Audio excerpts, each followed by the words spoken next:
ایک صاحب نے پوچھا یہ بدنگاہی کسے کہتے ہیں اور اس سے کیسے بچیں؟ دیکھیں، بدنگاہی کا مطلب ہوتا ہے کہ جس کو دیکھنا شریعت نے منع کیا ہے اس کو آپ دیکھیں، یہ ہے بدنگاہی، بری نظر اس کو کہتے ہیں۔ بد مانے بری، بدنگاہی کرنا یعنی بری نظر ڈالنا۔ تو اب یہ مطلب ہے کہ زندہ عورت پر، اور خاص طور پہ اگر وہ مسلمان عورت ہے تو یہ اس کو دیکھنا مکروہ تحریمی ہوتا ہے۔ اس طریقے سے نہیں کہ مطلقاً نظر۔ چلے اس پہ میں عرض کرتا ہوں، انشاءاللہ بھی مختصر سا بریک لیتے ہیں، حاضر ہوتے ہیں چھوٹے سے بریک کے بعد۔ بسم اللہ الرحمن الرحیم۔ تو آپ کو عرض کر رہے تھے کہ بدنگاہی یہ ہے کہ جہاں شریعت نے دیکھنا، نظر ڈالنا منع کیا ہے وہاں پہ نظر ڈالی جائے۔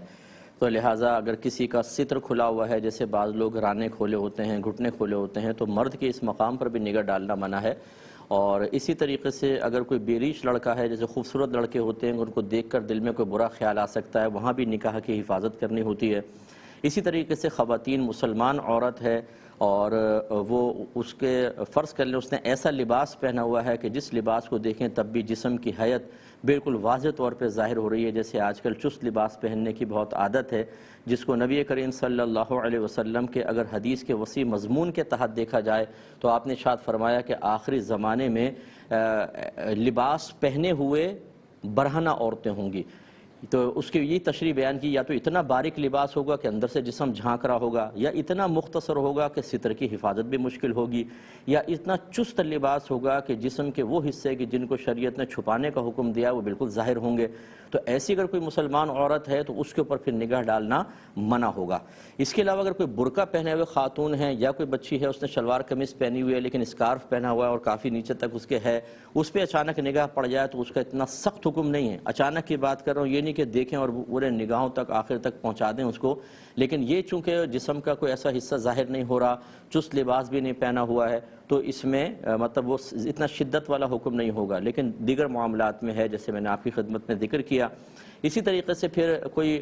فلمیں ہیں، ڈرامے ہیں، ان میں کوئی ایسے مناظر کہ جن کو دیکھنے کے بعد طبیعت میں وہ اشتعال پیدا ہو اور پھر نفس و شیطان غالب ہو کر ہمیں کسی گناہ کی طرف لے جائیں، ان مناظر کو دیکھنا بھی شرعی لحاظ سے منع ہوتا ہے۔ تو خلاصہ کلام یہ ہے کہ ہر وہ نگاہ کہ جو آپ کو برائی کی طرف لے جائے، جو فی نفسی ہی برائی کی طرف نہ بھی لے کے جائے لیکن شریعت نے اس کو ڈالنا منع کیا ہو، وہ سب بدنگاہی ہے، اور اس سے بچنے کا طریقہ بہترین اللہ تبارک و تعالی کے دیکھتے رہنے کے احساس کو زندہ رکھنا، جس کو اکثر میں عرض کرتا ہوں کہ آپ زبان سے یوں کہتے رہا کریں، اللہ تعالیٰ مجھے دیکھ رہا ہے، اللہ تعالیٰ مجھے دیکھ رہا ہے، اللہ تعالیٰ مجھے دیکھ رہا ہے۔ جب آپ یہ وظیفہ کریں گے اور فرض کر لیں گے لوگوں کے سامنے ریاکاری کا اندیشہ ہو تو دل سے کہتے رہیں اللہ مجھے دیکھ رہا ہے، خاص طور پہ ایسے مقام پر کہ جہاں پر بدنگاہی کا اندیشہ ہو تو اللہ تعالیٰ کرم فرمائے گا۔ اچھوں کی صحبت میں رہیں، اخروی امور پہ زیادہ توجہ کریں، اپنی موت کو یاد کریں، کبھی کبھار قبرستان چلے جایا کریں، وہاں کے مردوں کو دیکھیں، ان قریب اگر ہم غلط کام کر کے مریں گے ہم نے بھی یہاں پہنچنا ہے، ہو سکتا ہے عذابات قبر شروع ہو جائیں۔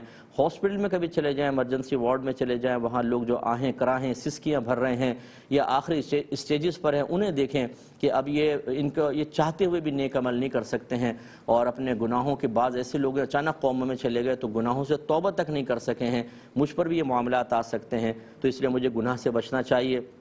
اور خاص طور پہ نگاہوں کی حفاظت کرنی چاہیے، تو طبیعت میں بڑی رغبت پیدا ہوتی ہے۔